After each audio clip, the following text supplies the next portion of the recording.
they can vary in strength, right? So like some attitudes are kind of weak and some are more strong. Not only can you be at either end of the scale, right? I can be highly positive or highly negative. Some people might be feeling about certain subjects both strongly positive and negative, and we usually call that ambivalence. Or they feel neither, right, which is neutral. I think I had a key point there. I wiggled for a reason. Oh, the stronger they are, the harder they are to change. And the stronger they are, the more likely they are going to influence behavior. So attitudes are comprised of the cognitive component, so that's all of our beliefs. And I think it's really easy to summarize or shortcut and refer to attitudes as beliefs or values, but that's technically only one component of an attitude. There's the emotional component, and you'll see throughout this, I often use like a smiley face or a frowny face to signify attitudes. But like mood is only one part of the attitude. And then actually, how we behaved in the past so behavior can influence our attitudes. So our attitudes do influence how we process information. And like the attitude language, new information is a message. It always makes me think kind of like advertisements, right? Because advertisers do such a good job hitting on these three things, right? Of like, our product aligns with your value system, and our product makes you feel good, and look at all these cool things that people who use our product do. Don't you do these same cool things or want to do these cool things? So when messages come in, your attitude influences how your brain processes that message and how you're going to respond to that message. This is one way of thinking through it, and hopefully this isn't too complex. Oh, I have no notes on this page. So we have the multiple things influence then our desire to act in a certain way, right? So we've got the attitudes. And that expectancy is that idea of this behavior aligns with my values, and you have to believe that if I do this behavior, this outcome will happen. This outcome that I like will happen. The social norms is really like everyone around me, like my role models, my boss, my parents, like they think I should do this behavior, as well as internal motivation. And then the other kind of kicker is that you have to have the confidence, and that's this line. Yeah. You have to believe that like I can do this, right? So that's the like self-efficacy component. And then you can't just perceive that you're able to do it, actually get to the behavior. You have to have actual control, which is the dotted line. So this is from my final project from this class, which I focused on resident attitudes about screening for the social determinants of health. All right, so they have to believe that screening will improve their patient outcomes, and that improving patient outcomes is good. And that's the attitude part. But then we've got these norms, right? So like what's being role modeled in the residency? What are other faculty members saying to them? How motivated are they? And then really where I began to focus, because I actually think we hit those first two boxes okay. Like I think I have sufficient buy-in from both faculty and residents. But do they believe that they can do this in knowing the constraints of the office, right? In like the time frame, without a social worker, those sorts of things. And are we set up? Like, can they actually do it, even if they decide they want to? So I think we've kind of seen that your behaviors, your past behaviors, right, influence your attitudes. Because I've behaved this way in the past, I must believe this. We like those things to be congruent. But your attitudes also then determine what your behavior will be. One of the examples we talked a lot about in my class was hazing, right? So, because I think sometimes like the behaviors and the attitudes, like that's unclear. But if you go through like a humiliating hazing process, what they have found is that people actually come out believing in that organization or whatever more than when they went in, right? Even though they had to maybe do something degrading or potentially dangerous, that the only way to make sense of that, of like, why did I put myself like through this, is to say it's because I really believe in this thing. So people who go, and so this is why hazing rituals persist. They work. You know, what's interesting too, though, is like teenagers supposedly. I mean, I don't know a lot about child development, but from what I understand about it, is that like teenagers, for whatever reason, respond better to people who put rules around them. So I don't know if it's kind of the same thing where maybe the people who, like the acceptance piece of it, like, you know, well, they are, you know how your parents say, well, I'm only doing this because I love you, kind of thing, you know? I'm being your parent and I'm hard on you because I love you. So I wonder if it's kind of the same thing. Yeah. And it's weird because kids will generally respond better to parents. Like, I remember I love my mom and she let us do whatever. And I was like, this is weird. What? I was like, I'm going to go live with my dad. And my dad's like, you can't do everything. And I was like, these are the rules, these are the boundaries, don't cross them. If you cross them, there'll be consequences. Yeah. So, at this point, we'll probably break from the attitude theory because it gets really technical really quick, and there's actually not a lot of good agreement about what are all the factors that influence whether someone's attitude affects their behavior, will or will not affect their behavior in this particular situation, and vice versa. Instead, I just pulled out some of the things that can have an impact, right? So you're getting a message, like Dr. Rich is telling you that we need to diversify the residency. So the message source, the content, and the context, and how it's delivered, right? It's all going to influence how that message is received and processed, their intrinsic motivation, mood, and their ability. So you can see how there could be a lot of different factors at play about whether or not is this going to change actual behavior. All right, so let's talk about the rule of reciprocity. So this was in the book that I think we gave you guys, which was called Influence. It's technically about, it doesn't say it's about attitudes, but it is about attitudes. But the way the guy writes it is really like, these are the rules of like human nature. And I found it way more readable than any attitudes textbook. So he doesn't delve into all the theories, but I think you'll be able to see that there's alignment with what we just talked about. And as we go through this, this. So we'll talk about each one. So be thinking as we talk about it, how can I apply this rule of human nature to patient care and to teaching? All right, so the rule of reciprocity is that there is a societal expectation, and this is actually an expectation in, I think, just about every single society in the world, that we must pay in kind what is given to us. All right, so if somebody gives us a gift, we have a sense of debt, and we must repay. So and they can work in both directions, right? So when good is given to us, we want to repay good. If somebody does something harmful to us, you may want to repay them with something harmful. And in our society, people who do not follow this rule are called moochers, right? Like, you've accepted a gift and you have not repaid.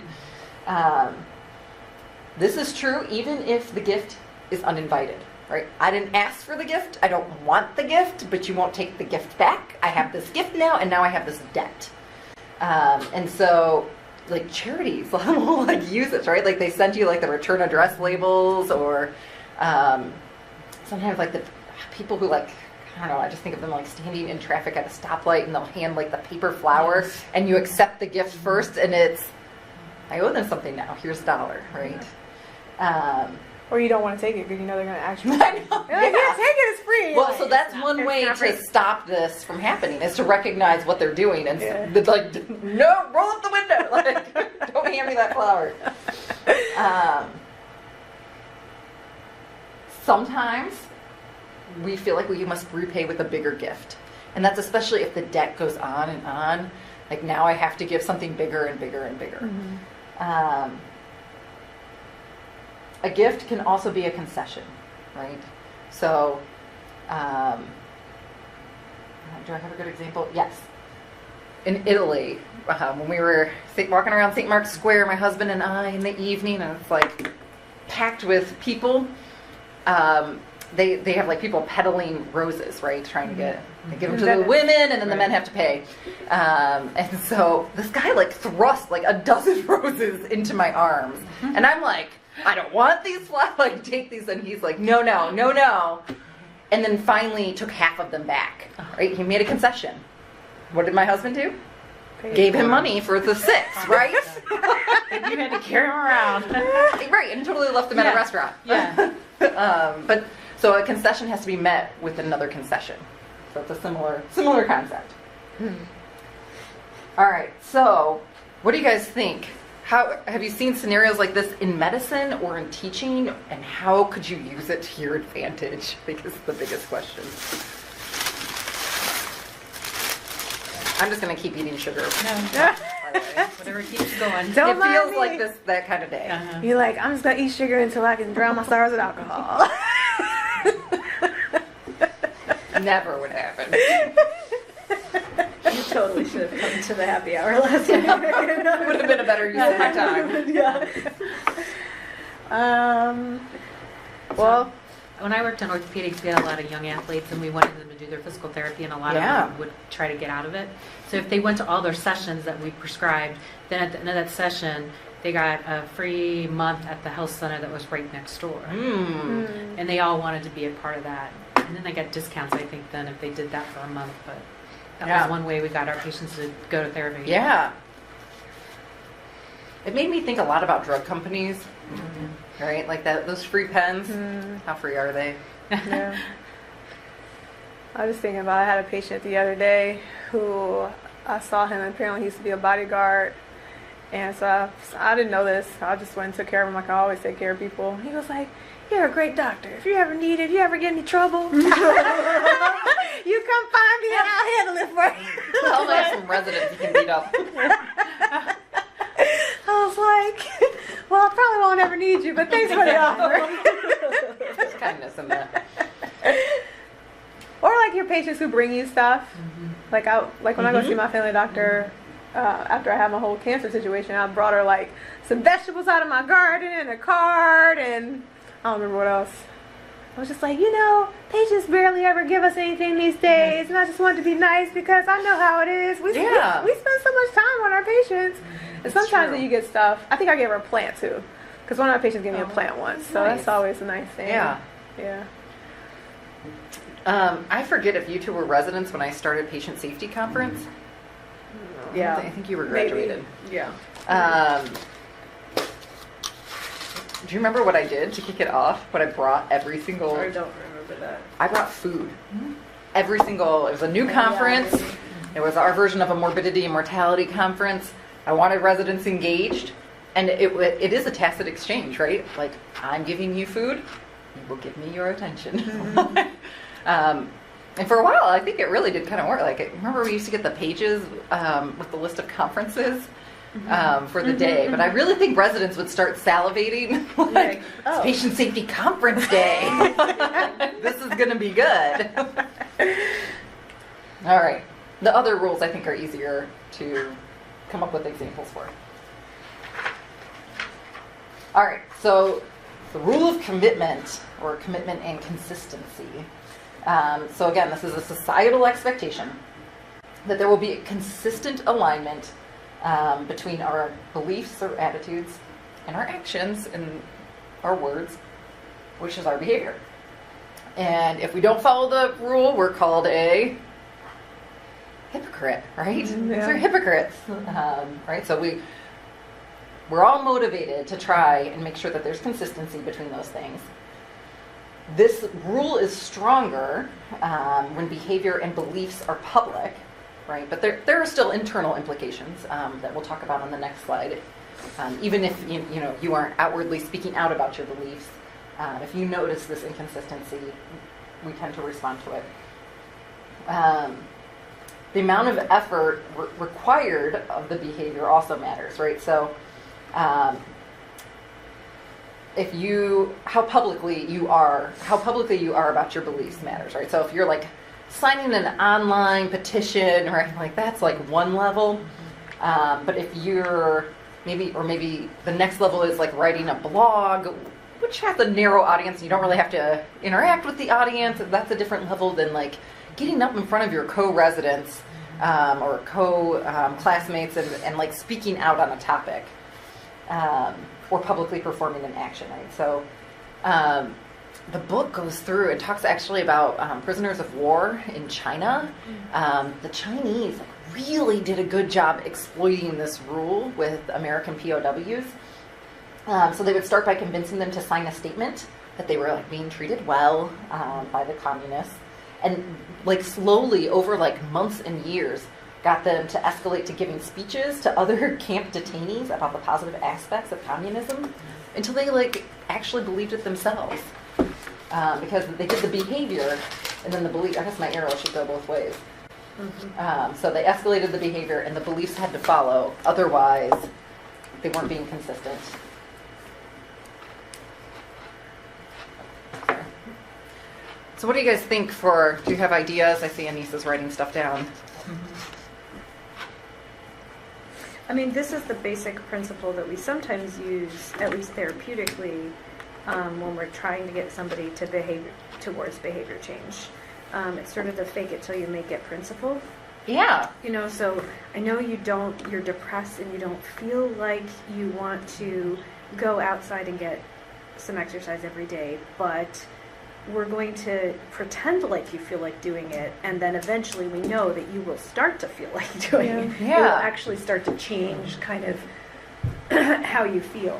I think the acceptance and commitment kind of therapy is based on this Yeah, idea I think you're right. that you try to get acceptance, you try to highlight what some belief is and then get the commitment to do some piece of that. I think motivational interviewing also plays off some of this, where you're looking at where's the ambivalence and where can I get somebody to commit to something that aligns with their beliefs and an action that aligns with their beliefs, and then that actually moves them just one step forward in behavior change. Yeah. And so I think a lot, There's this a is lot, very right? All the lined up with behavior a lot of change that. stuff, yeah. But I think Yeah. one of the biggest things for this that can be affected is confidence. So like we had our Women in Medicine event a couple weeks ago. And that's what I talked about, like my personal story, is that I felt like even becoming a physician, I felt like I kind of went through the motions, kind of like half committed because I didn't really think it was going to happen. And then it was like, oh crap, this is happening, you know?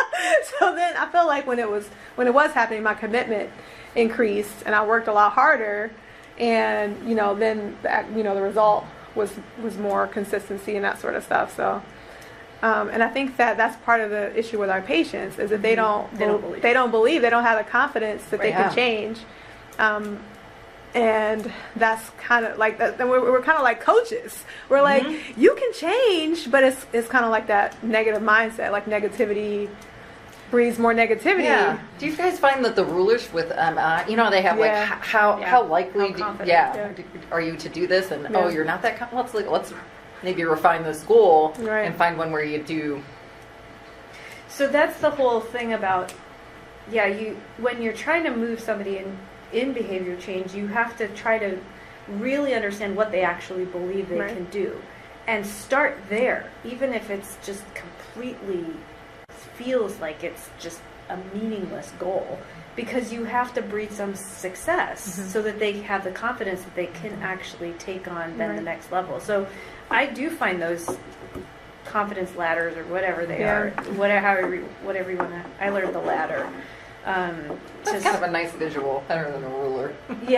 Like where do Climb you, the ladder. how confident are you? And I always learned that if you're below a 7, then you need to revisit. Then it means that goal that somebody's trying to set is kind of outside the scope of what they actually believe they can do. So you need to readjust it so that it does align with their beliefs, and then that you're more likely to actually have success then.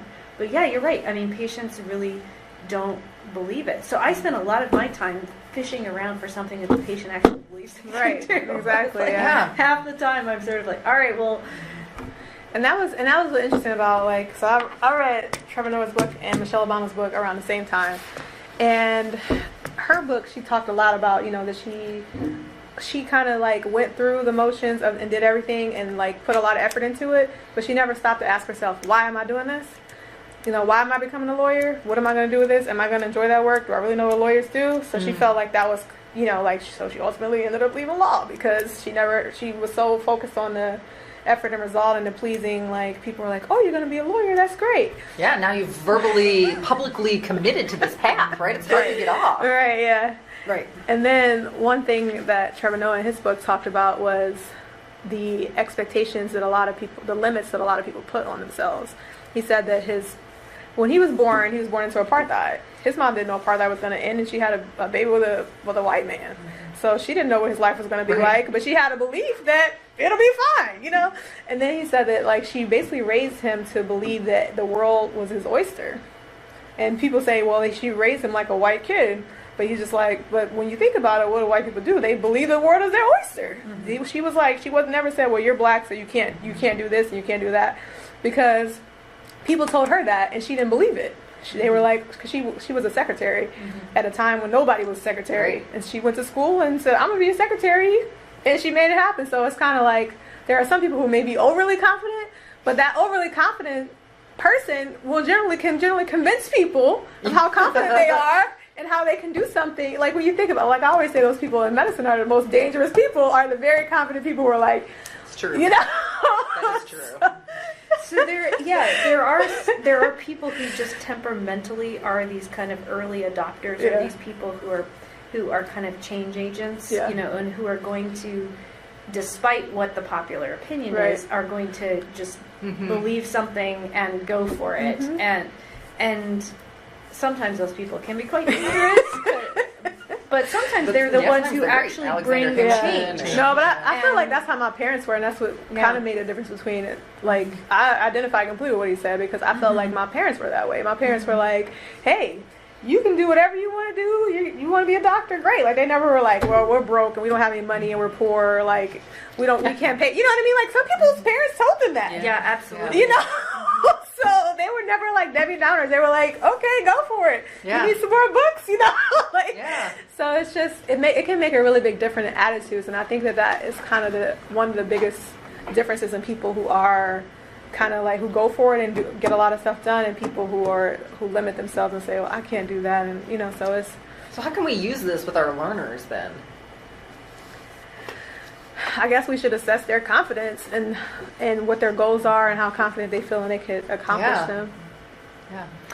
And the flip side is be very cognizant of what we are doing to either erode that confidence or increase it. Because I mean, we just had somebody this week that Megan and I had to talk about where this resident's confidence was being eroded about his ability to actually do the job that he needed to do, and it was playing a role in how well he was able to perform, and it was creating an enormous amount of stress and anxiety that was unnecessary ultimately, right? I mean, I think, but it had everything to do with his belief in whether or not he could do it, and he was looking externally for some validation of whether or not he was meeting the mark.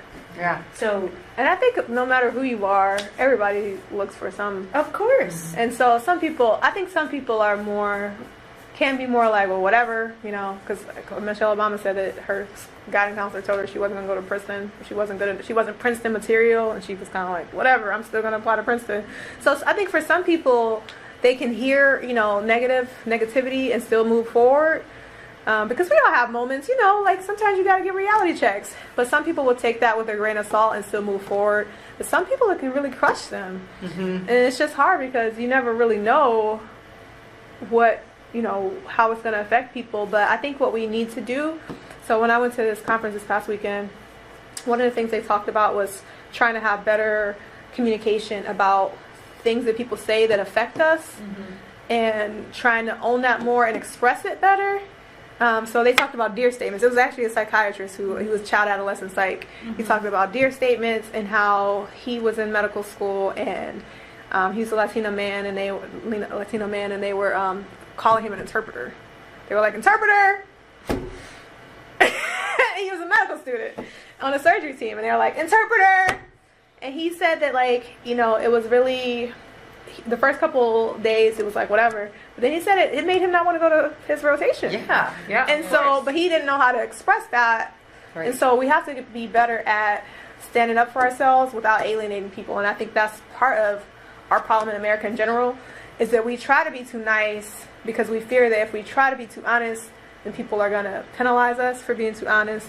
And we also just don't know how to be honest without being, without offending people, without, so he They're talked so about easily offended. Yeah, exactly. Well, so that's what he was, that's what he was talking about, like dear statements. Like you describe the situation, you express how that makes you feel. So in that instance, he said, describe, well, I'm on the surgery rotation and you keep referring to me as the interpreter on the team. Express like, I know it's not your intention to make me feel like I'm not part of the team, but that's how I feel. And the A was the ask, like, can you please not call me interpreter anymore? And then the R is the, I can't remember what it is, reinforce. And that is kind of like reinforcing the fact that you're happy that you can have this conversation and make them want to continue to be open. Like, I'm so happy that we could have this conversation and I was able to express idea. how I feel. But you don't like give them a chance to stop you. Not asking permission Right. for that thing, or asking for permission for whether it's okay to express Right. that concern, because that's not what you're asking Right. for permission for. You are simply validating that I'm glad we could have this conversation. I'm not asking you for permission to change this thing. I'm telling you what needs to happen. So that's what he was saying. Yeah. I guess he That's works assertiveness in, right? training. Yeah. So Right. he was talking about how like he works in a youth prison, and he was like my student. He was like my patients. They can do it like in 2 minutes, or less. He's like, and if they can do it, that they're so young and teachable to be able to do it. He's like, we can all do it. And so it's kind of like a way to be able to communicate more effectively. And I think that that's one of our struggles. Is that, we have, a lot of people have been, conditioned to just bury a lot of your feelings. And then, when you actually get them out, they just explode out and you don't know how to filter them and that sort of stuff. And so he was basically just trying to talk about the framework of how we could use this with learners. They use it in therapy, but he's like, but we need to be using this as faculty members, as residents, as medical students to be able to communicate more effectively with each other if we're having issues. Yeah. Becky, what'd you write down? I didn't write it. You mean Oh. for teaching? Either or. I was trying to think of something for teaching. Well, when we do our obese patients for weight loss, they Yeah. don't think they can lose that much weight. But once they lose that first 10 pounds, then they're more eager to try other things and meet with the dietitian. Nice success. Yeah, sometimes I'll have my patients tell people, like, don't just tell me your goal. Like, you want to quit smoking on the X date, you better tell everybody around you, right? Yeah. Like, you make that commitment, you have that accountability. I'll tell you guys a story of one time when I think I misused this principle. So it was me and a couple of other faculty members, and we were leading a resident lecture about healthcare transformation, some of the newer models that are potentially coming down. So we decided to divide the residents in half. They got to pick their side, but they would have a debate. They were going to read this article about, I think it was about CPC Plus. It was before we went into the CPC Plus program, right? So it's this, we're going to be giving you payments based on how complex your patients are, and we expect you to improve these outcomes. If you don't improve outcomes, right, like you have to give some of this money back. We're going to give you additional resources to take care of more socially and chronically ill patients.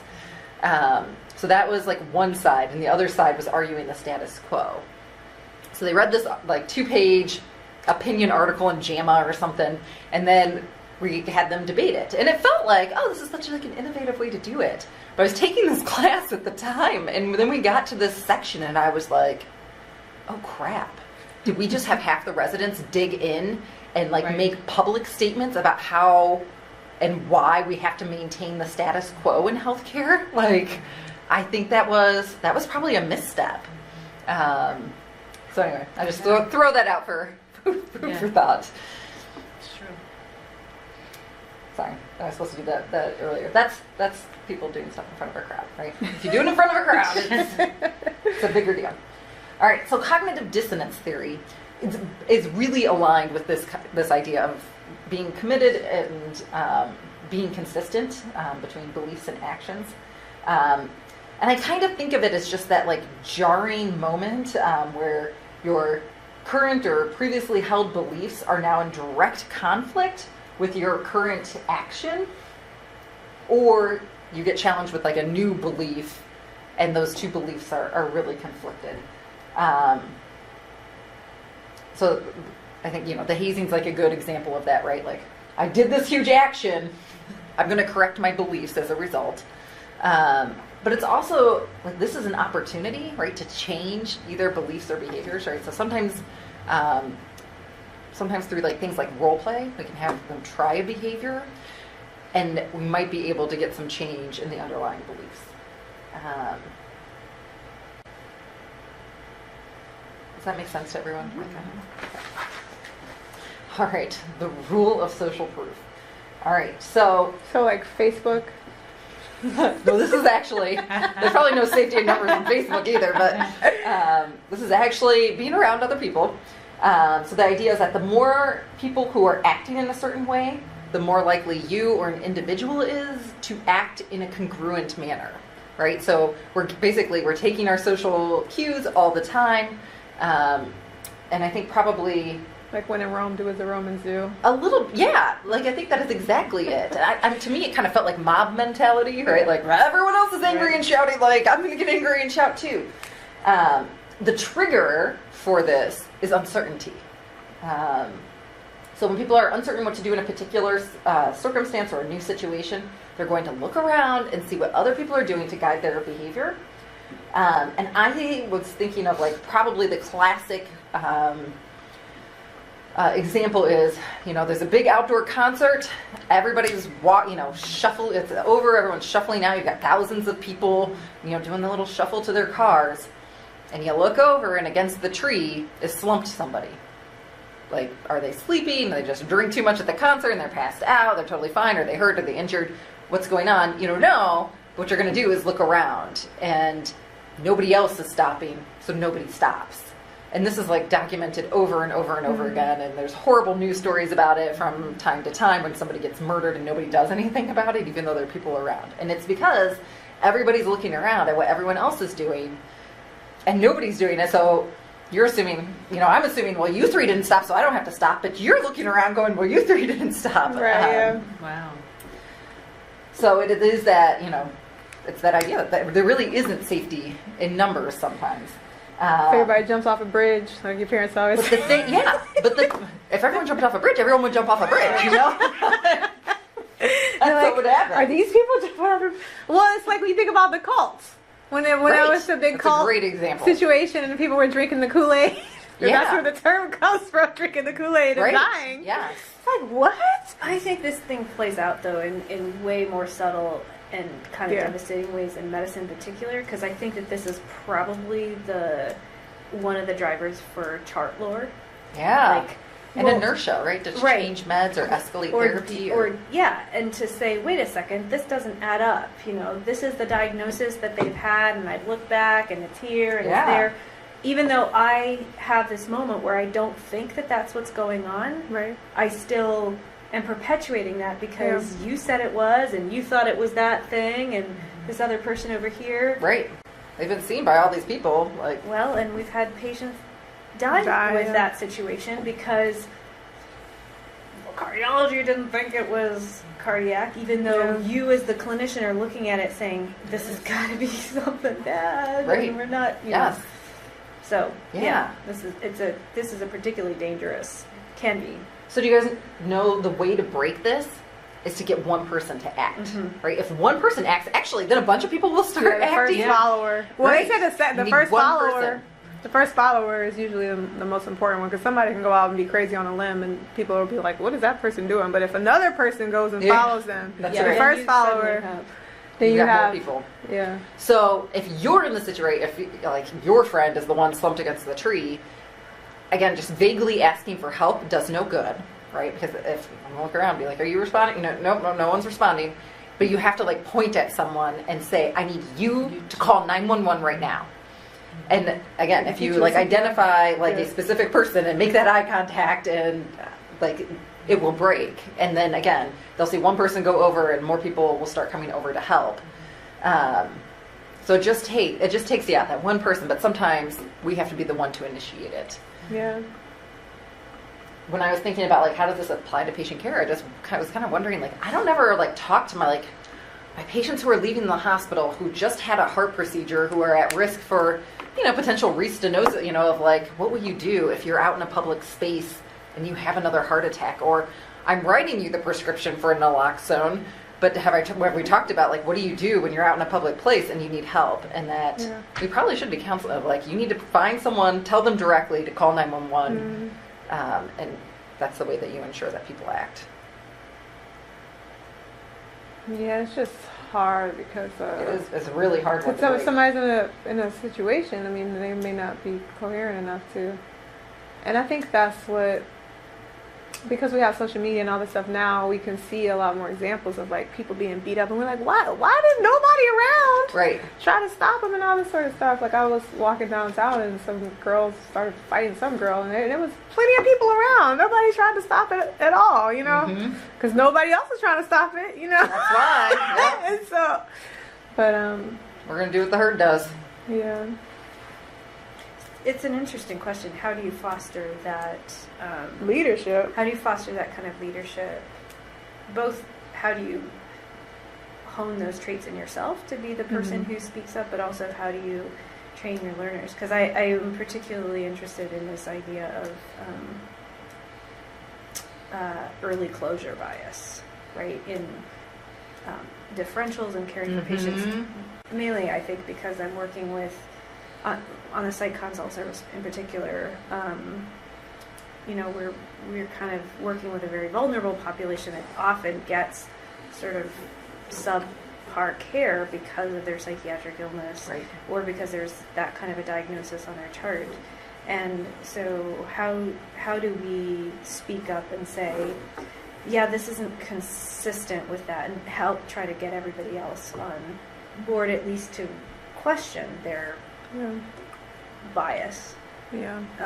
It's actually not an easy thing. I don't know if there was any advice from the reading that you did about how to foster that, because I think it's actually really an important thing. I mean, it plays out in so many ways. We were just talking about the whole racism question.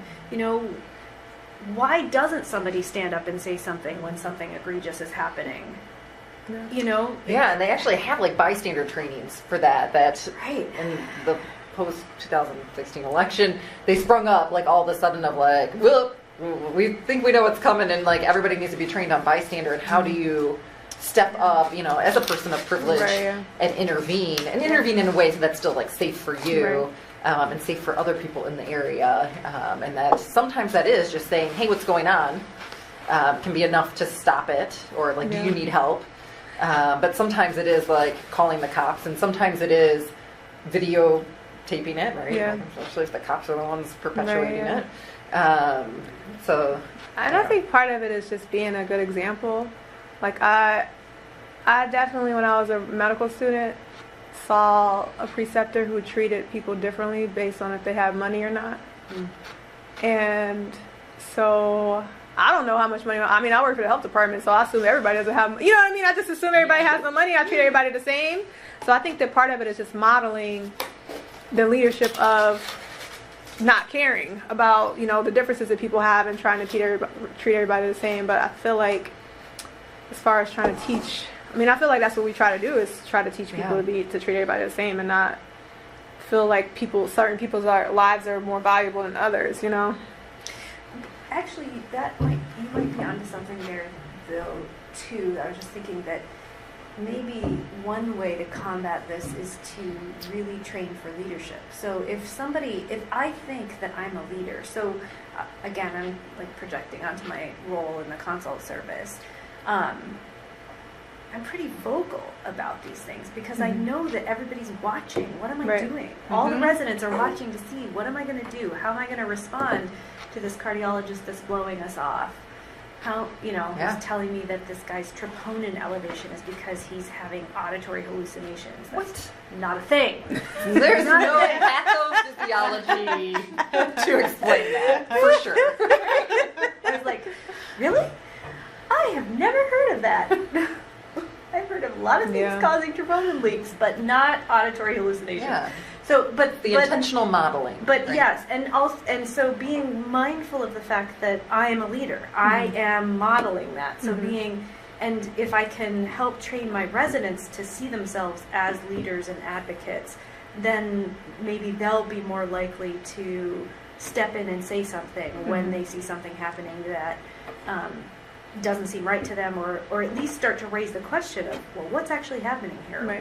Why Yeah. are we doing X, Y, or Z? Well, and it's important to remember that what triggers this phenomenon is uncertainty. Right. I don't know. Yeah. I've never been in this situation before. Right. I don't really know what to do or how to respond, so I'm just Right. going to respond how everyone else is responding. Right. So when I think about Chris Bernheisel is a very, very high in medical knowledge. Right? He figures out all the weird zebra cases. Right? He would never look at a chart and be like, well, 4 other physicians looked at this, and so they must have the right diagnosis, right? No, Like, he's like, never. because he has the confidence and the certainty of, Right, like, yeah. what I know is what I know, and this is right. I've had these other times where I've caught stuff that other people have missed, so I'm certain that this kind of scrutiny is the right thing to do, and to Right. do my own workup, even though they're seeing 4 specialists Right, for yeah. this problem. And Right. lo and behold, what do I find? Yeah. And so that's how he raised us all to be that way. Like, you know what I Right. mean? Because he trained all of us. So, Yeah, so he did. What's the mantra? don't trust anyone. Believe but verify. That's a better one. Don't trust anyone. That is how it was phrased in my. Well, I mean, it is essentially verify. Okay, Yeah. thank you. Yeah. You're telling me that the CT scan said blah blah blah. I'm going to go and look Right. at the thing myself. I'm going to look at what the actual read was. I'm going to look at it again. I'm not going to just take your word for it. yeah, and I think part of the problem with healthcare today too, and the same with any kind of thing like this, is that people feel rushed and that they got other stuff to do. And so I think that the way the climate is in healthcare is it doesn't promote you to be a leader, because leadership takes time. And because like a lot of times when I go see my geriatrics patient, like, or even the other day I was seeing one of my patients with dementia, and I wanted to raise her lisinopril from 2.5 to 5, and she was telling me that she was already on 5. And I'm like, I don't know about that. Let me call the pharmacy. So I sat there and I called the pharmacy. That took, an extra 3 minutes out of Right. the day that I probably didn't really have. But it's just one of those things where if I want to see her blood pressure better, I don't want her to be on the same dose that I already have her on. Right. And I was pretty sure that she wasn't, because I'm like, I prescribed this medicine. So, but you never know. They could be getting stuff from other people and all that sort of stuff. And so I think that just, it is true that you have to, do that, but it's just rough because we're like fighting against the current, like, Yeah. Well, and thinking about our learners and what makes them uncertain. Yeah. And even just, implicit bias in general, like when do our biases Yeah. rear up? It's when you're feeling stressed, right? That your bias is going to kick in because your brain's going to say, I need a shortcut. Right. It's going to shortcut to these pre-patterned pathways. And so time is one way to feel really stressed, Yeah. right? And then to go to all these shortcuts instead of having the space to think.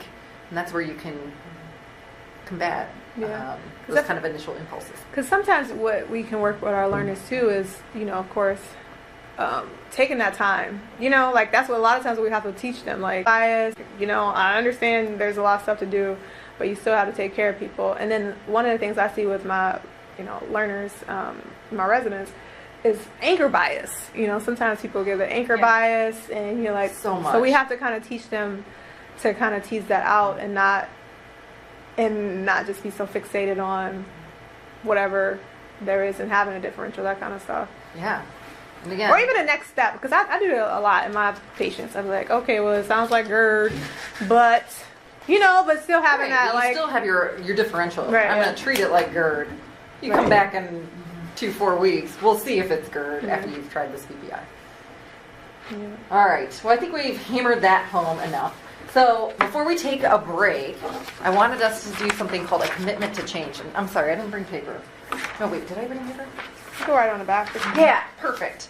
So this is an activity that taps into attitudes that I typically do it, like we'll do it at the end of a lecture, especially when I'm giving kind of one of my squishy lectures, meaning that's what the residents call it when I'm not teaching on a medicine topic, but instead talking to them about advocacy or the social determinants of health. Yeah. But it's basically, you write down, right? We're going to write down one thing we want to change based on this information.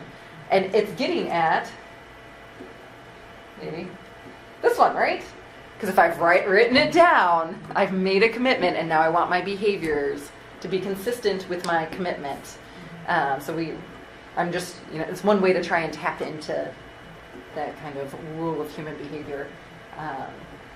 I've seen some people will have learners turn it in, right? That's a different level of publicity in it. Some people will have them turn it in and then mail it back. So you get it back as a reminder in a few weeks.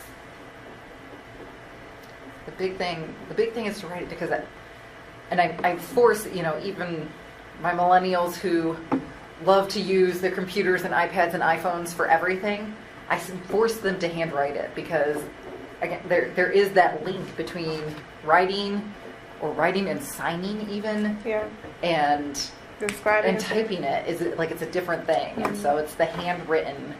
At least that's what the studies have shown. That's where the impact is. All right. So now we're going to get more into how do we assess attitudes. So we'll start with objective writing. So we haven't done any real formal teaching about objective writing, but essentially you've got 3 different types of objectives that you can write. Right? So there's the cognitive objectives, which is Bloom's taxonomy, if you've heard of that. It's the remember, understand, apply, analyze, evaluate, create. So that's all getting at the thinking processes and how do you master the cognitive portions of the learning. The affective, those are the attitudinal objectives. So you can actually write objectives that get at attitudes. And again, because I teach on the squishy stuff, this is my wheelhouse now. And then you can have psychomotor objectives, right? If you're teaching a lot of hands-on procedures, how to do a knee injection, you might have very specific psychomotor objectives. So this is at least one way to think of affective objectives, right? And to me, it felt a little like I'm trying to get my son to eat foods. He's a super picky eater of first of all, you're just gonna let me put the food on your plate, and now you just have to smell it, and now you just have to lick it but not take a bite. So it's that kind of escalation, right? So you're willing to hear about this topic, to participating in the learning event on the topic, to really being willing to be seen as holding that value in front of your peers. And then these higher levels of even really being a leader in how to embody that value. I think affective can work very well when we're talking about some of the things like professionalism, but even sometimes problem-based learning of just are you a self-directed learner? Sometimes getting into this can be helpful there. And then if learners don't reach the valuing, that middle stage, I forgot I had this, then it's unlikely once they're done with their training that they will incorporate that into their behaviors. Right? So we've got to at least get to the 3rd level if we really care about them demonstrating that behavior in their future profession. So I thought it would be helpful to just try writing some effective objectives. And again, I don't have any paper for you, but the scrap piece of paper totally works. Let's just take 2 minutes, and it's kind of like other objectives. You do want to try and make them specific and measurable if you can. We'll talk about how you can measure attitudes after this. For affective? For affective, yeah. So I literally use verbs like value. I want residents to value this. Or sometimes I'll use argue. Can you at least argue the case of it?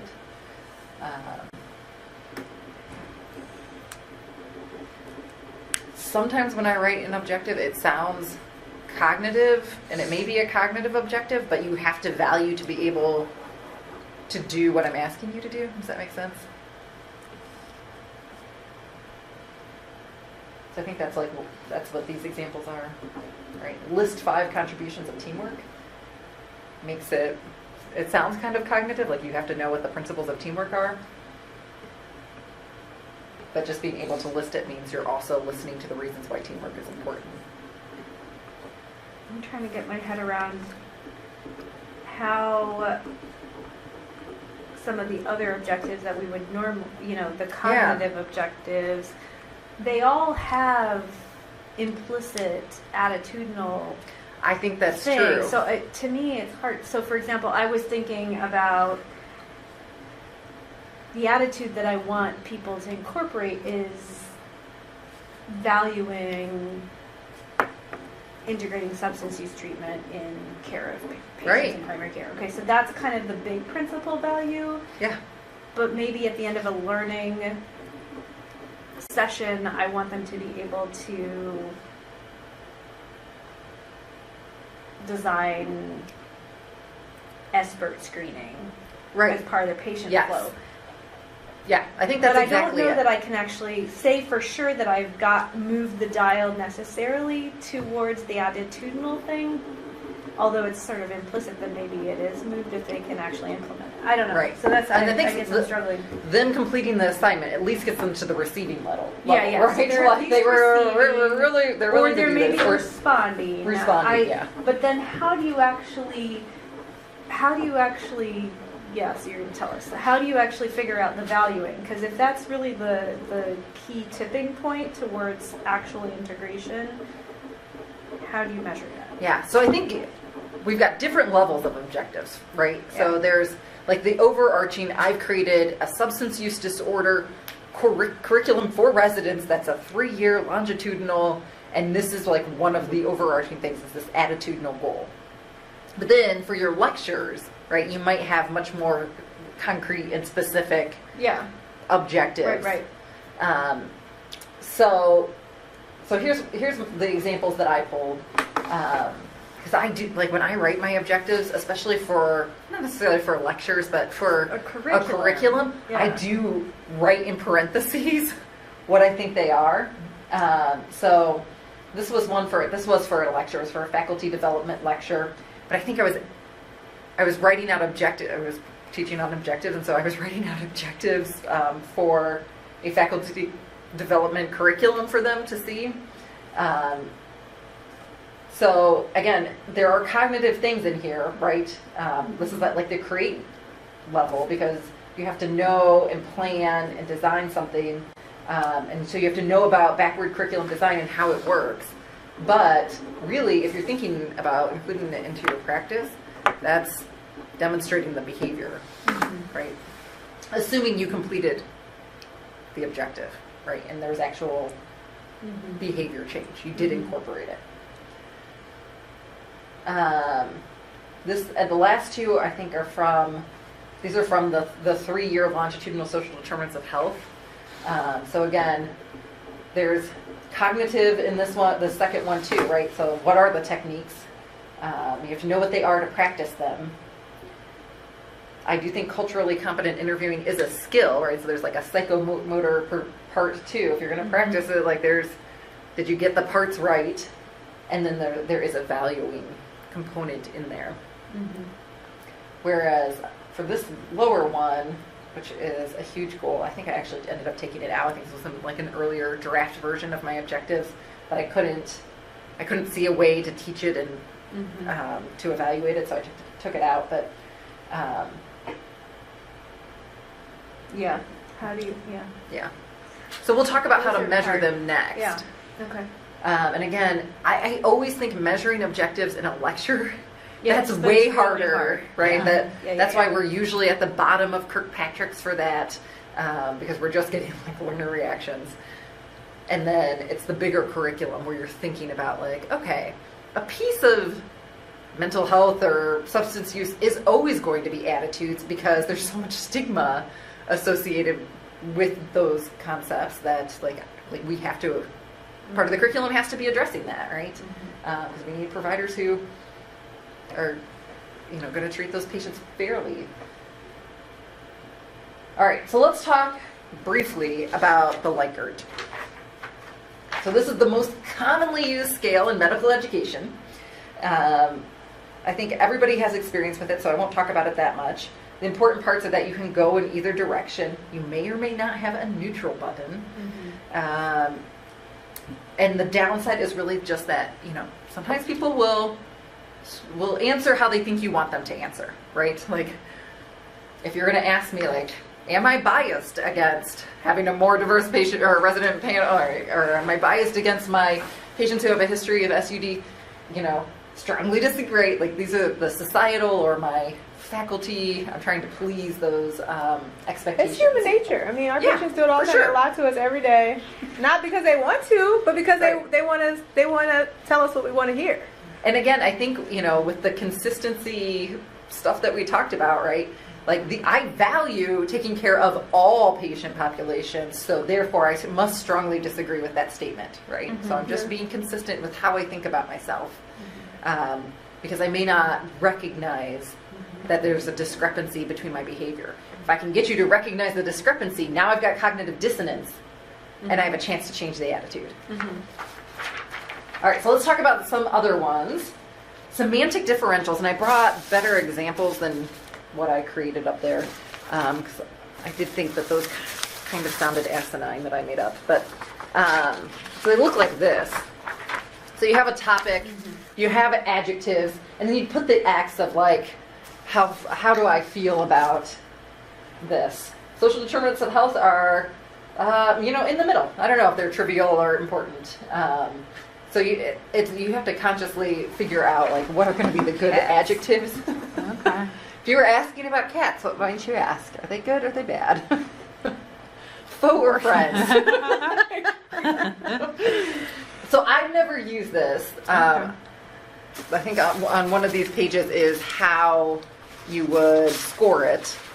But just throwing it out there. There are other ways besides a Likert scale to try and It says at the bottom, it says each word pair is scored from 1 to 5, depending. Yeah. How the X is. How close it is to the positive word.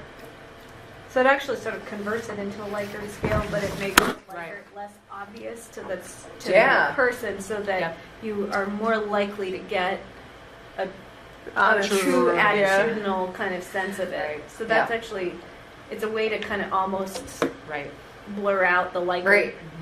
Yeah, it makes it a little less obvious. I don't know how easy it is to set that up in an online questionnaire. Yeah. That might be the only downfall, because it isn't used that much. The other downfall is like, if I'm thinking like way ahead to like publication, or do enough other people in the medical education community know about it to be able to understand the results of it. Or even if people will say none of those identify with them. Like Family Feud. 100 people are surveyed, and you're like, how is that not on there? Yeah. All right, so then implicit association test, right? This is their whole thing is about measuring attitudes. Have you guys all taken one? Yeah. Okay. So where if we've got the good adjectives and the bad adjectives, and then they switch. They can be faked a little bit, right? So you can do priming, right? So before the race one, I can like picture Trevor Noah and Barack Obama and Michelle Obama and like all the black people I like, and like try and prime myself. They have shown that you can fudge it a little bit. And I think the big thing that Harvard has this huge project Implicit. I mean, it's been going on for a long time, and they have tons and tons of data. The points I make to the residents are, no, it's valid. Like, it's been validated in many, many different settings. But what they know is, from this huge study, is that unconscious attitudes can change with time, and they can change with intentional changes to behavior, right? So that's what I think, I was just going to say that this idea that you could fake the test means that you're moving from unconscious to consciously thinking about things, which proves the whole point that you can change, right? Yeah. So it's actually, to me, it's not it's hopeful. disproving the test. It's saying, no, we can change where our unconscious, we can move from unconscious to conscious. Obviously, I'm in a field that believes in that, right? Psychiatry is based on this whole concept of moving the unconscious into the conscious. So we're going to talk a little bit about questionnaires, and I am going to focus on Likert because that's what we know and that's what we do in medicine. Just a brief review, validity. Does the test, the question that I'm asking on the survey, does it measure what it's supposed to measure, which is different than reliability, right? Which is the consistency in results. That being said, if something isn't reliable, it can't be valid, right? Because if it's not reliable, then it's not testing anything meaningful, which means it's not measuring what it's supposed to measure. So I do want to just talk briefly about face validation versus content validation. So face validation, it's less rigorous than content validation. And I guess I kind of think of it as like, hey, I've written this survey. Will you three look at it and tell me what you think, and maybe I'll change a few questions, and that's it. It's not hard to reach face validation, and the article that Dan passed out to you guys, which is what I think is probably the best guide for how to write a questionnaire. They're basically like, you should really be skeptical anytime you read about a validated survey that uses face validation. It's not a rigorous process. What we should be looking for is content validation. And so that's the degree to which each of the items on the questionnaire are a representative sample of the universe of the content, right? So that's fancy educator language, but really you're just looking for a systematic process. Ideally, you've done, starting even in the early phases of developing your questionnaire, that's going to look at the content and figure out, does it measure what you're trying to measure? And we really want that, right? Because if we're going to be reading articles, right, we need to know that the questions are interpreted the same way by every learner who takes it, that there are the correct answer choices that allow an accurate response. And then ideally, we really need surveys also that our learners are motivated to complete. Because I don't know about your learners, but in the College of Medicine and also within the residency, they're like, stop giving me surveys. I have too many surveys. You guys might be feeling this about the fellowship too, right? There's too many. Stop giving me questionnaires. I don't want to fill out anymore. So we're just kind of walking that line. And then I guess the last part is here. I'll hand this out. So I did try to go through this process when I was in this class. I was designing a survey to assess resident attitudes about screening and addressing the social determinants of health. So I'll share with you the pros and cons of my own experience, and I just pulled together some of the documents that I created to get me through the process. So we should always start with a lit search, and the lit search actually might also include talking to local experts and even doing focus groups with your target audience. That's in part to understand the language your audience uses so that you can write questions that are congruent. After you kind of know what's out there, you're going to design the survey construct. Oh, that might be it. I think it's in here. So essentially, you've done all this research now on the topic. You know what's out there. Yeah. And you're going to put it all together and try and figure out what is known, right? What's already out there and it's known, and I don't need to investigate this because this is like a known entity. Or I want to know it in my learners, but there's a validated questionnaire out there, and so I'm just going to pull it and use it and not go through this whole rigorous process. And then you want to know how your kind of overarching question relates to the content that is known. We're on this packet, right? Yep. Yeah. Oh, okay. So for me, I went through and tried to map out, and I'm a visual learner, so I'm a concept map person, so I tried to map it out, like how is self-efficacy in screening around the social determinants of health, what are the components of that? And it's hard to tell, but there are some that have a yellow outline, and for me, those were like the areas where there were unknowns, insufficient research in my learner population. And that's where I decided to write survey questions, was to get at those specific concepts.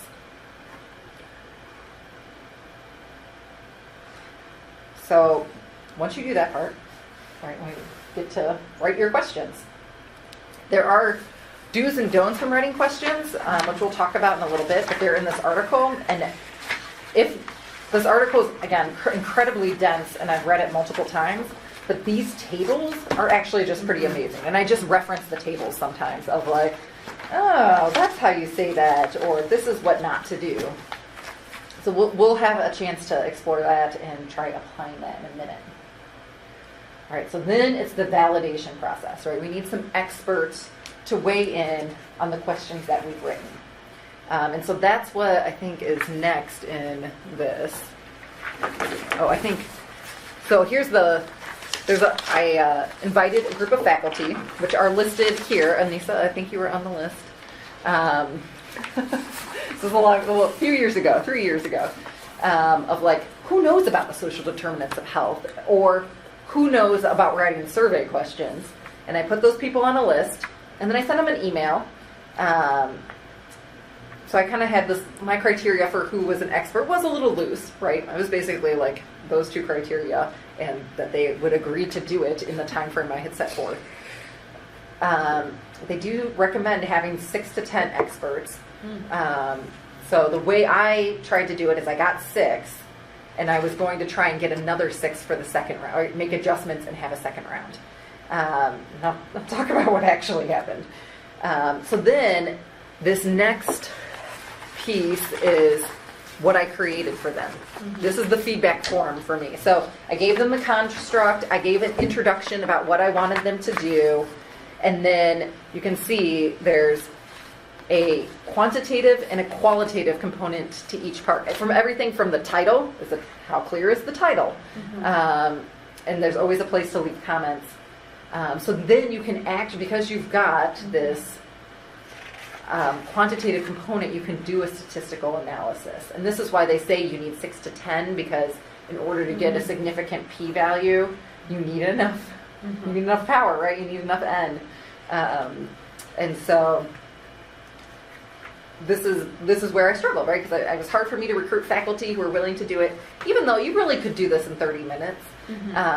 But it was hard to get people to do it. People were uncertain, like, I've never been through this process before. Is this what you need from me? And I'm like, I don't know. I've never been through this process before either. And so I ended up definitely, the feedback from the 5 or 6 people who did it was good feedback, and it did make me change my questions, but I was not able to reach that statistical significance. The plan had been like, I'll recruit another 5 to 6 people and give it to them, in part because I felt bad, right, about bothering these original 6 faculty members. So anyway, the whole thing just ended up petering out, right? So I never reached my statistical significance to move on to the next step of the process. But I did find having 6 people review was incredibly helpful. I was able to cut my survey questions down, right? And if we're talking about creating surveys that learners want to take, shorter is better. And I was able to reword and have better clarity, because they basically take the survey 3 times looking for different things, right? Looking for meaning, looking for relevance, looking for clarity of the question. So then, once you've had your interviewers do it, or your experts do it, then you have some learners do it, right? And so this is the cognitive interviewing process, where ideally I would have had, Sani Rangan or someone from the research department like sit across from a resident, maybe a resident who was graduating and who I wasn't really going to include in the study, and be like, tell me about why you picked that answer. Why'd you pick extremely instead of quite or moderately? How did you understand the question? Yes. Did you? Right. And so then then you would revise the survey again. And then, so they say you can use 5 to 6 if you're doing a small scale project, which I think this counts. And then finally you do pilot testing. And so, again, it's your target population. And you're looking at the range and variability of answers. And again, you can do this statistical analysis for a measure of internal consistency. Again, trying to get, is it reliable? Because if it's reliable, it may be valid. But I definitely know if it's not reliable, that it's not valid. So again, I think I would have petered out here anyway, because to do 5 to 6 cognitive interviewing would have used up my graduating class. And now who's my pilot, audience going to then be? you have no one left. Yeah, right. So it is a time-intensive, resource-intensive, I need certainly a researcher to do the cognitive interviewing piece, but, Sani here says she's done that before for other survey validation. So my survey, I guess I didn't include the final survey for you guys to look at, but I had 8 good questions, but you've given 3, going on 4. Did I include the Yeah, final? you did. Yeah. So anyway, it's partially validated, but it's just a very, very intensive. And it was in the expert validation, I asked them to return it to me in 2 weeks, and it definitely took like a month to get it, and I'm up against this deadline of like, I got to get this initial survey out, when the interns are in orientation, and like, it was really, I think it was quite challenging. And I guess I don't know how committed I was to ever publishing this survey anyway. Like, I'm probably going to be publishing the results of this, but I don't know how convinced, that I needed to publish this.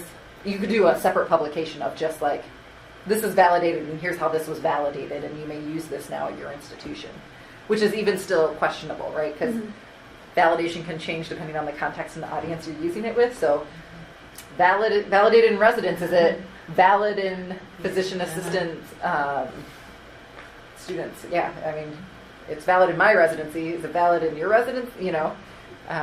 So I think that there's still questions there anyway. And there's questions for us, right? And when if we see a good study and a good questionnaire, and it says that it has content, has content validity and all that kind of stuff, that we still have to question whether it's going to be valid in our learners. So that was a lot to just say that question writing is hard. Validation is hard. Talk to Dan. He can help you find valid surveys already done. That's what I do. And this is in part why the lit search is so important as the first step of understanding what's out there and what is known and what is not known. We've done quite a few things that have already been validated. Yeah. Like when we did a self-esteem study once. We did this past one we just did with the cooking classes, and we just like there was already a validated survey about how many fruits and vegetables do you eat on the week and this kind of stuff. Yeah. So just There's lots of stuff. I mean, there's stuff about interprofessional teaching. There's I don't know. My brain is really shorting out. I know, mine is too. It's crashing fast. It's going down in flames. All right. Well, I think we should play with the tables for a little bit. So if you have on your computers, if you have a survey that you've written that you want to look through, great. If not, I think I pulled survey questions for you guys.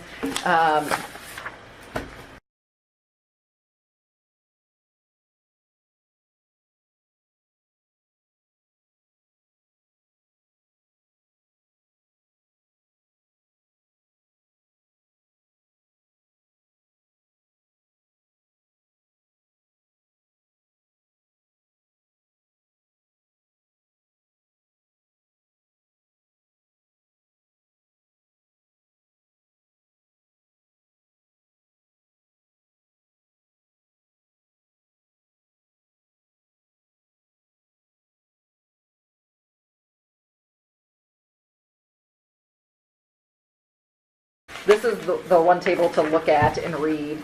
And then the other one is this figure that's in, I don't know if yours is in blue or not. But it goes through the pitfalls of and how to fix them. Common mistakes. Well, I think you kind of highlighted how challenging it was to get enough Faculty. of the different groups to get, Yeah. because to get through this whole process, you really have to have a pretty large group of people to just sample from before you even talk about your target.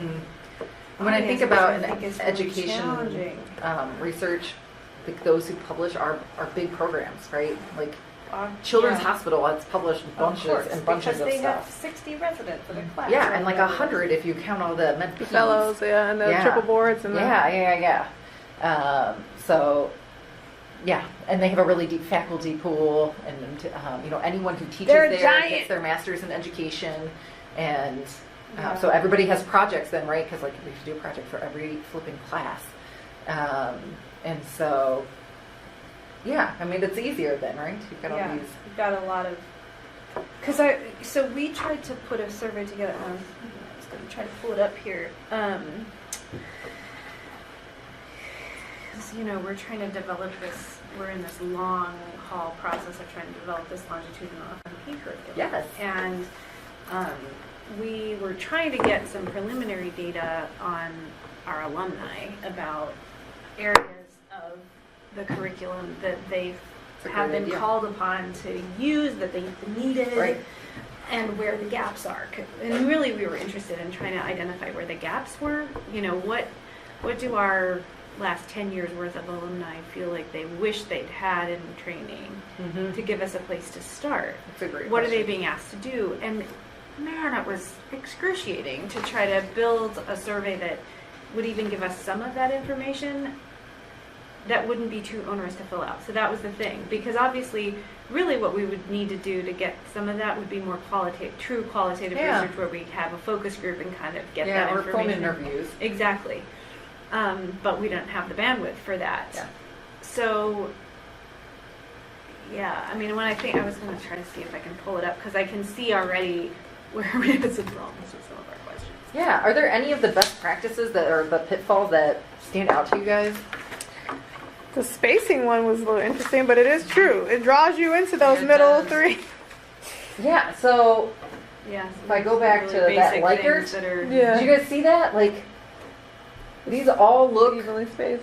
the same. So if you're like, I'm in the middle, you pick 3. right. And But it's you're agreed. actually- It's It's agreed. not, It's not in the neutral. middle. Yeah. Right? It's not neutral. And Yeah. so, I'm like, and this is woofu, and I don't know how. Oh, with the NA in there? yeah, because That's they recommend spacing, That for right? I think it's this last box, Right. right? Yeah, This the is neutral thing out of there, and the NA out. yes, and then, they space it away, so it's visually away and not part of the Yeah. scale. So you didn't want that on yours, right? You didn't want a neutral.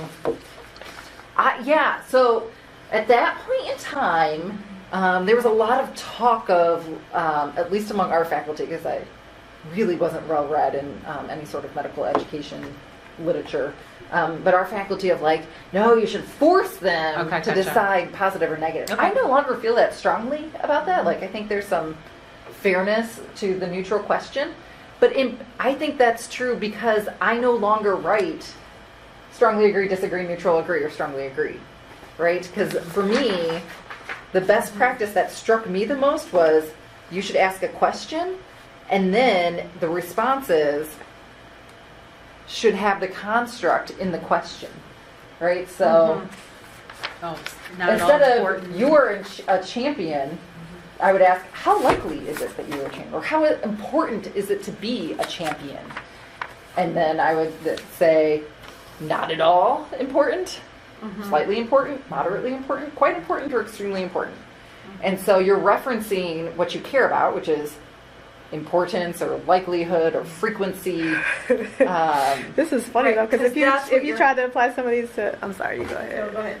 But I think it gets at the point, right, that, like you said, these questions aren't well thought out. And if I had to focus in by asking the question, Yeah. I might have designed better questions. Well, no, it just seemed like you were unsure of yourself. But it's just, I was just thinking it was funny. No, but some of them, like, I guess you wouldn't even ask because it says my training emphasizes patient safety, and it was kind of more like you would ask, it's important to me that my training emphasizes patient safety, and it's like, who's gonna say Well, no? it's- Like, No, it's how important is it to Right, you yeah. that you get patient safety in your training? yeah, That's what we wanted to know, and it's confusing, right? Right, because that's not actually asking. It's not asking the that question. attitudinal question Yeah. you Yeah. want to know. Yeah. Yeah. And, if we just wanted to know, do you think you're getting the training or not? Which I don't think is a very good question because I can know by looking at the curriculum as a faculty member whether or not they're getting the training. How many Right. residents say they don't get sleep? They say, well, we never had sleep deprivation training. And I'm like, Yes. oh, holy hell, like, you get it every year. Like, for sure, we, like, make you sign off on that. So, until you're intending and no one cares. No. yeah, Yeah. so, I don't know. I think if I had known about making it a question, I think it would have helped me to clarify Yeah. these questions. How and they would important have is been it to you better, that you're better that you're questions. training? How confident do you feel in identifying medical errors? And I don't think you would have had to just say that other part. Right. How confident do you Yeah, feel? how confident are you? Strongly confident. Right, exactly. I feel confident in my ability to report errors. I don't know. I feel confident in my understanding of how to report errors. I don't know what the Christ question. Hospital. What's the original? I question? understand reporting protocol, the error reporting protocol at Christ Hospital. How confident do you feel in? Yeah, how confident are you in reporting errors Yeah. at Christ Hospital? I think is probably the question. Right, getting at the skill. Yeah. So when I write these questions, I now think of. Yeah. I ask a lot of importance questions, which to me are the attitude, Yeah. like highly, do you value this or not? And then I'll ask comfort or confidence questions, which is kind of my way of getting at like self-assessed skill. Yeah. Do you think you can do it or don't? And I think there is an attitude component in there, but Yeah. for me, that's, if I'm like, I need to check knowledge, skills, and attitudes in a curriculum and see where my learners are trending over time. The attitude questions have basically importance as the anchor. The skill questions are self-assessed skill, unless I'm lucky enough to have an evaluation where somebody's observing them doing the skill. And then the knowledge questions tend to be like written questions. Or, I might be pulling ITE stuff. Yeah. Actual. Yeah. Actual Knowledge content questions. Yeah, questions that are Exactly. more straight up, right. rather than. And you could have rather that than all in this, one. Like, do you know what a root cause analysis? Because Right, that's a not knowledge telling- question. That's a knowledge Yeah. question, but it's not actually. It's Right. really telling me my confidence about that, Right. or that's what it. Yeah, so you could ask the actual knowledge, like, define a root cause analysis, And or you could ask, how knowledgeable are you about root cause, and get at that confidence issue. yeah, interesting.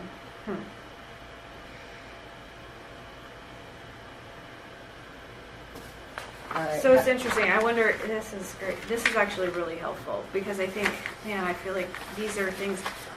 One of the QI things that we're brewing at McMicken has to do with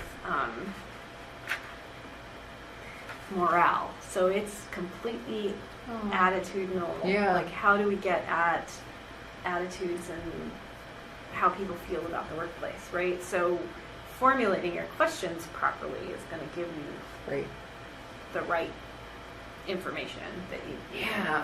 Ooh, that's a tough one, too. Because when it's morale, I don't know, sometimes I feel like when it's culture stuff, Some of it is. I feel sometimes like they'll sometimes- lash out, right? Like, it doesn't matter how you phrase or ask the Right, question, right. right? It's like, this is all negative. Right. Yeah, because like what you experienced last night. Because I feel like sometimes it's a culture, but sometimes it's a frustration, Yeah. and it's more like because sometimes things don't make sense, and how do you express the frustration do you have about the fact that the life is messy and sometimes things don't make sense, I think that you can get at some things because you can get at values Yeah. through through some of those.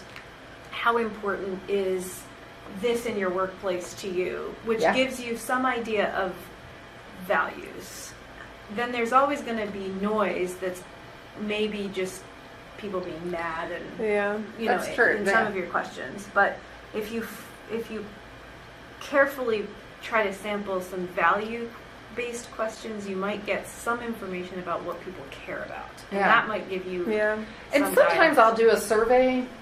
Like we did a survey in the patient waiting room on social determinants of health. Like, hey patients, which ones are a part of your life?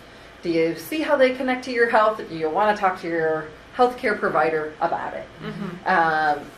And we were really just trying to I just want to be able to tally and say, these are the four most prevalent social determinants of health in our patient population at the residency clinic. Therefore, we should screen with these 4 to 6 questions. Instead, I had this crazy answer of actually, we don't want to talk to any of y'all about any of this. Oh my gosh. Stop asking. And so then we followed up the questionnaire with focus groups and phone interviews with patients of help us explore. And they were the same patients who took the Yeah. written survey, but just help us explore what's going on here. So we did some semi-structured interview questions to get at more. So sometimes I feel like you Yeah. start with the focus group and you're like, that narrowed this down Yeah. to this, and now I just want to get 100 responses instead of my N of Yeah. 8 to 10 with the focus group. And so now I'm going to go to paper surveys. But sometimes you start with paper surveys and then you're like, oh, well, that clarified that these 3 things we need more information about. I don't know what to do with how they've responded. And we're going to follow up by, asking Sani to come in and do a focus group or whatever. Or, you can get some qualitative information through open-ended questions. Yeah. But on a survey, those are typically It's hard. low yields, yeah. Yeah.